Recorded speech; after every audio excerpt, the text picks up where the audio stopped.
equal parts overwhelming power and unmatched arrogance, dragons exist in a category all on their own.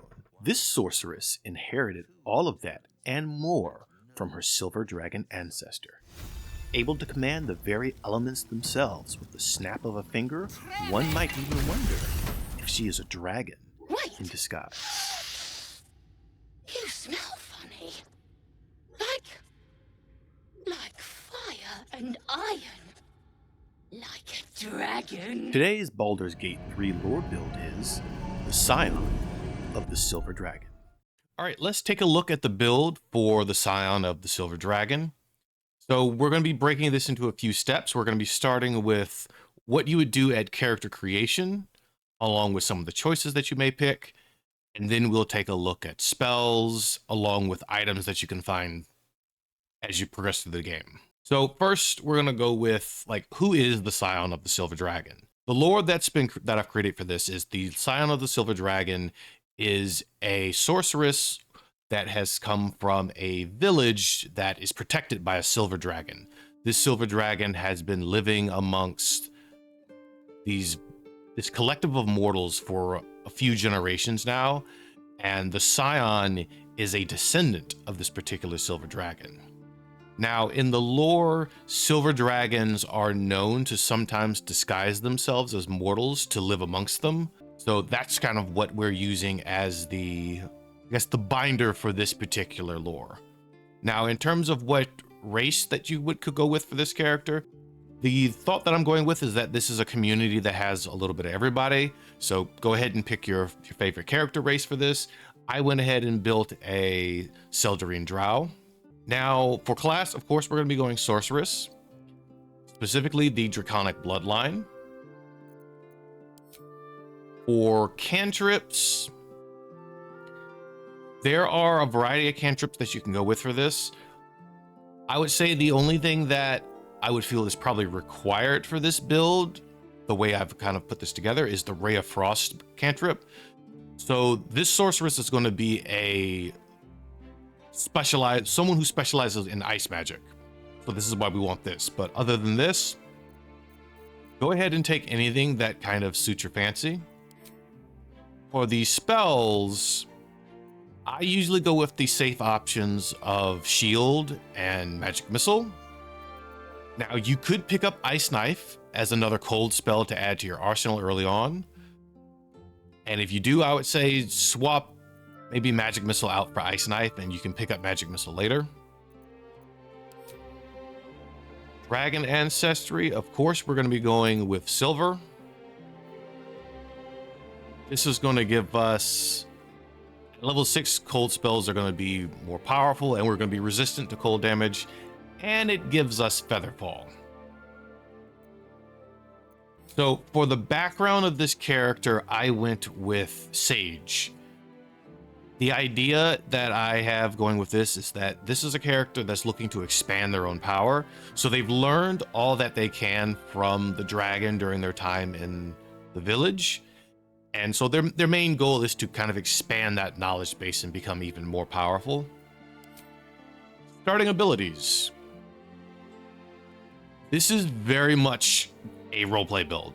So some of these abilities may not be the most optimum. For your combat abilities, we're going to start with Dexterity at 13, Constitution at 14, and Charisma at 17. Intelligence and Wisdom, I've put both of those at 12 to represent her time in the village while she was under the tutelage of the Silver Dragon. And of course, down in skill proficiencies, we've picked up Arcana, History, Insight, Perception, Persuasion. Now, for your conversation skill, depending on how you want to roleplay, instead of perception, instead of persuasion, you could pick up intimidation, and that would work just as well for this kind of build. Next, we're going to take a look at some of the stages as we're leveling up. Now we're looking at the leveling up process of this particular character. Let's start with kind of level 2. First of all, this is going to be a sorcerer going all the way through to 12. So I would say if we started with the picks that I showed you earlier, at this stage, I would say either pick up Chromatic Orb or your Ice Knife. So Chromatic Orb is good because you can put any element on this orb when you cast it, including ice. The meta magic spells, these I would largely leave up to kind of your personal play preference. I like going with Twin Spell, and depending on what I'm doing, either like distant or extended.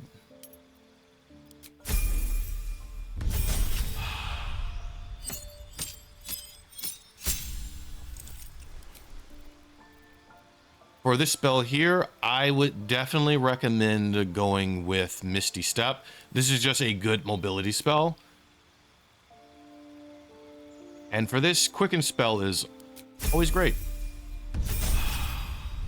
So level 4 is where we're going to really get into, I guess, our first eat here.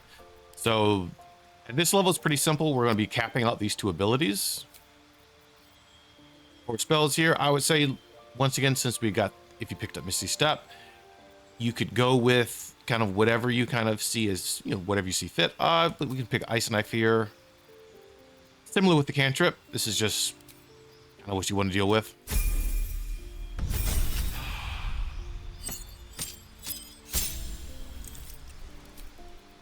Level 5 spell. So this is starting to get into the area where there are certain things that you definitely will want to pick up no matter what your build. So counter spell, when you get access to this, because of the way Baldur's Gate 3 is, you want counter spell. It's unless you're going to have another mage in your party to support the sorcerer, I would definitely go ahead and pick up counter spell.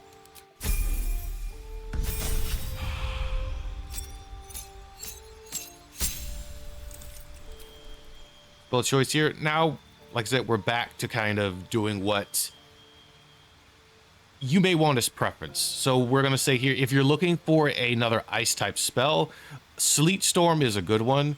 This will not do damage, but it's more of like a battlefield control spell. You know, you'll be putting ice on the ground, you'll disrupt casters, you can put out fires.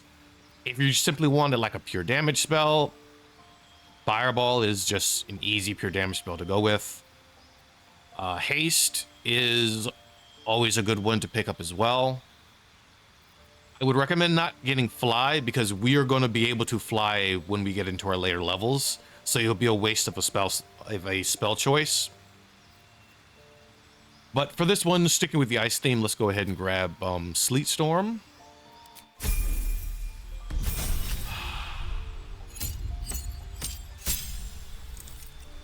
Level 7. Now this is going to be our big ice damage spell.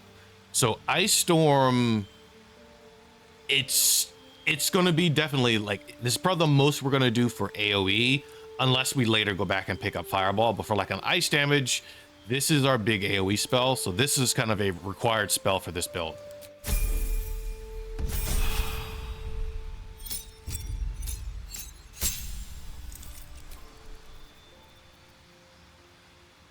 Level 8. So at this point, we have most of our required spells. So you can start picking up things that are towards your personal play preference. For the next feat, I would recommend doing ability improvement and just capping out charisma.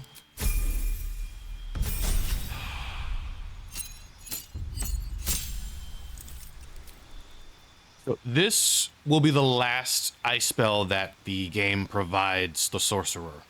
So other classes get more, but for this particular class, so Cone of Cold, we're going to pick it up just to stick with theme.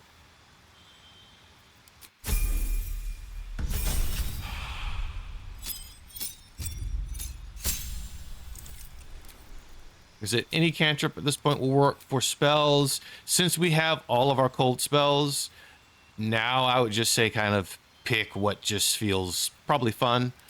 We'll go for, let's go with, telekinesis. Meta magic.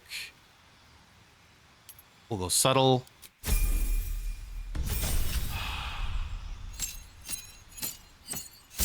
So at level 11, this is where we get fly. This is why I was saying we don't necessarily need to take fly as a spell, because now at level 11, we can fly as an action. Typically the way with Draconic Sorceress,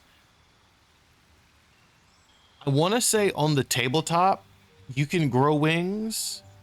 I don't know off the top of my head. I know in 3.5 you could grow wings, but in this game you simply get like the flight action. For spells, once again, is going to be your choice. I would suggest taking one of the level 6 spells up here. We can just take Disintegrate.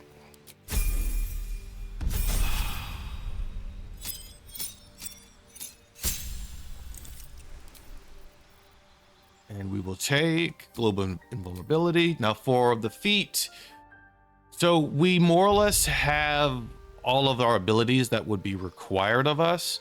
So at this point, for this last feat, we can either go ability improvement and push Constitution up, or you could push Dexterity up if you want more defense. Taking Alert is also a good choice here. Gives you that +5 initiative, which could be pretty big for her because the Sorceress won't always go first, we should say, or anywhere near that. So this could be a good one to take. But I would say like the last feat is largely up to kind of like your personal preference. Up next, we're going to be looking at some specific items that are good for this class and an interesting kind of cold synergy build you can do with a few of them. Okay, now we're going to look at some of the items that the Scion would use. So for this, we're going to be using a Drow character that's a little further in the game that I have, and taking a look at just a handful of magic items that could really bring this build out. So we're going to start with the hat. For this build, this sorceress is going to be a ice user. That's her specialty. It's also the magic that she inherited from the Silver Dragon. So we're going to be starting with the Cold Brim hat. This hat, as you can see here, it inflicts encrusted. So any condition that you inflict on a target also inflicts encrusted. So where this comes in, the synergy with this one is going to be coming from a couple sources, but the primary source where it's going to be coming from is our Ray of Frost. So Ray of Frost has a chance to reduce the movement speed of a character by 3 meters. This is a condition. So Ray of Frost, if we apply it, will proc 2 turns of encrusted. Now, in case you're wondering kind of what encrusted does, it gives disadvantage on dexterity saving throws, and when the character has 7 or more turns remaining of it, they have to succeed on a constitution saving throw, or they will take 1 to 4 cold damage and become frozen. So that's the big thing, is you're able to freeze people with this. So it's a form of crowd control that's kind of built in. All right, so for the cape, I would say any cape that you want to take is good here. I would suggest anything that adds like armor class modifiers. For the robe, you definitely have a few choices that you can go with. I went with Robe of the Weave. This gives you that +1 bonus spell save, and it also gives you gain 1 to 6 hit points if you succeed on a saving throw, along with +2 armor class. But really, any robe can work here, so whatever you're able to gain access to in your particular game. For gloves, I'm going to put a picture of it on the screen here. I would recommend the winter clutches. So these you can find in a couple places throughout the game. It's an uncommon item. So what this does is whenever you inflict cold damage, you add 2 turns of encrusted with frost to the target.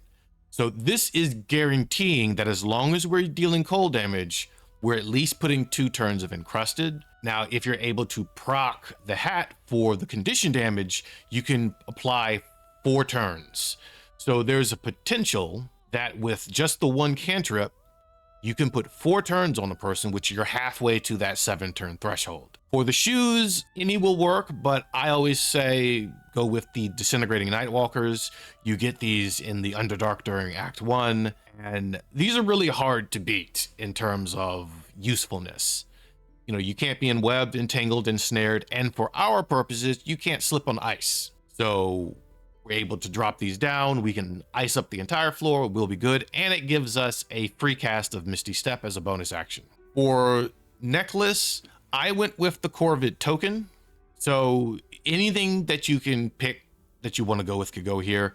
I just like the Corvid token because it gives that the jump bonus and the flying speed increase by 1.5 meters. And since we get fly, with this particular build. It increases that. This also gives you a permanent Featherfall effect, so you don't have to cast Featherfall on yourself, and it lets you wild shape into a Dire Raven. If you're looking for other necklaces that could probably be just as good, you can go with something like the Spellcrux Amulet, so you can restore a spell slot. Or you could go with the Necklace of Elemental Augmentation if you're really looking to double down on kind of the elemental damage. This is essentially when you cast like a cold cantrip, you can add your spell casting modifier to the damage. For rings, it's going to be similar, up to your own choice for one of them. I went ahead and went with just the Ring of Protection, but anything can work here. To stay on theme, I picked up the Snowburst ring. So this is whenever I deal cold damage, it also creates a 4.5 circle of ice around the target. This allows our Ray of Frost cantrip to really have a lot of utility. So in addition to it naturally increasing its damage as we level up, it has the built-in slow effect. Now it has a chance, it's going to guarantee at least 2 turns of encrusted with a chance to put 4 turns in one action. And it's going to leave a circle of ice below them that can cause them to trip and fall. And if we twin the spell, we can do it to 2 people at once. Now, for the weapon, staying on theme, we're going to go with the Morning Frost. This is something that you also put together in Act 1 by collecting the pieces for it. The abilities for this, when we deal cold damage, they take an additional 1 damage. More damage is always good. It also has the Insidious Cold. So dealing cold damage with a spell possibly inflicts chilled upon the target. So this gives a second condition that can proc. For example, if we're casting Ray of Frost, maybe the slow doesn't proc, this might go off. And this also applies on our other cold spells, so it gives all of our cold spells a chance to inflict a condition which can proc the ability of the hat. Now, if you don't want to use this or you can't find it, another one that's pretty useful later in the game is you can get the Legendary Staff, Marco Hishkir. So this gives, the +1 spell DC and attack rolls along with Arcane Battery. So this is still a good solid one. Like I said, if you don't want to use Morning Frost or can't get it, any good solid kind of staff can fit into this role here. This wraps up our look of Scion of the Silver Dragon. Feel free to leave any thoughts below in the comment section, and I look forward to seeing you in the next Baldur's Gate 3 lore build video.